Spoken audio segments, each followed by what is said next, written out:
ఓం నమః శివాయ. హలో అండి. ఇప్పుడు మనం పార్వతీపురం మన్యం జిల్లా పరిధిలో ఉన్నటువంటి అడ్డప్శిల అనే గ్రామంలో వెలిసిన శ్రీ శ్రీ కాశీ విశ్వేశ్వర స్వామి దేవాలయం కోసం తెలుసుకుందామండి. అయితే ఇక్కడ మనకు శివకేశవ ఆలయాలతో పాటు ఇంకొక 12 ఆలయాలు మనకు ఇక్కడ దర్శనమిస్తాయండి. అలాగే ఇక్కడ ఆలయాలన్నీ ఒకే రాయి కింద గృహలుగా విభజించారు. అయితే మనకు ఇక్కడ ఆలయ ప్రాముఖ్యత ఏంటంటే ప్రపంచంలోనే అతిపెద్ద నంది విగ్రహం ఈ ఆలయంలో మనకు దర్శనమిస్తుంది. అలాగే ఈ ఆలయం నుండి మనము స్వరంగ మార్గం ద్వారా కాశీని చేరుకోవచ్చంటండి. అయితే ఈ ప్రాంతాన్ని ముందుగా అడ్డుశిల అనేవాళ్ళంటండి. అలాగే రాను రాను ఈ ప్రాంతాన్ని అడ్డప్శిల అనే పేరుతో పిలువబడుతుందండి. అది ఎలా అనేది ఇప్పుడు తెలుసుకుందాం మనం. పూర్వం 1550 సంవత్సరంలోని గర్భిదాస్ అనే బాబాజీ ఒకరు ఉండేవారండి. ఆయన ఆజన్మ బ్రహ్మచారి అండి. ఆయన ఒరిస్సా రాష్ట్రానికి చెందిన వాళ్ళు. అయితే ఒకరోజు తన శిష్యు బృందంతో కలిసి ఇటువైపు ప్రయాణం చేశారంటండి. అయితే అడ్డప్శిల అనే ప్రాంతానికి వచ్చేటప్పటికి రాత్రి కావడంతో ఇక్కడే నిద్ర చేయాల్సి వచ్చిందంటండి. అయితే అదే సమయంలోని బాబాజీ గారి స్వప్నంలోకి పరమేశ్వరుడు వచ్చారంటండి.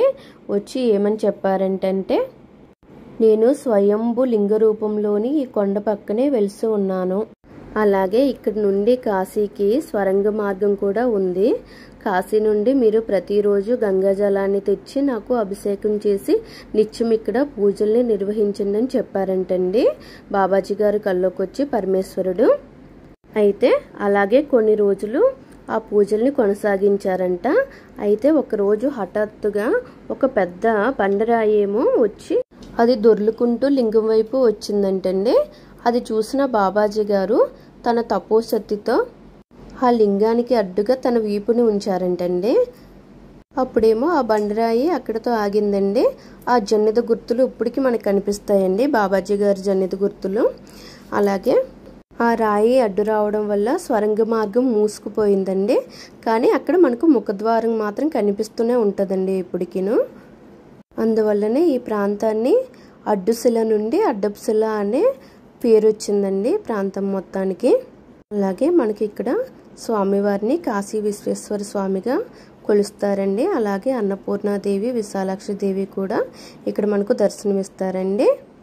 అలాగే కాలభైరవ స్వామి, సుబ్రహ్మణ్య స్వామి, హనుమాన్ స్వామి, పూరి జగన్నాథ్ స్వామి, అలాగే రమా సత్యనారాయణ స్వామి, అలాగే వరాహ లక్ష్మీ నరసింహ స్వామి గారు కూడా దర్శనమిస్తారండి ఇక్కడ మనకు. అలాగే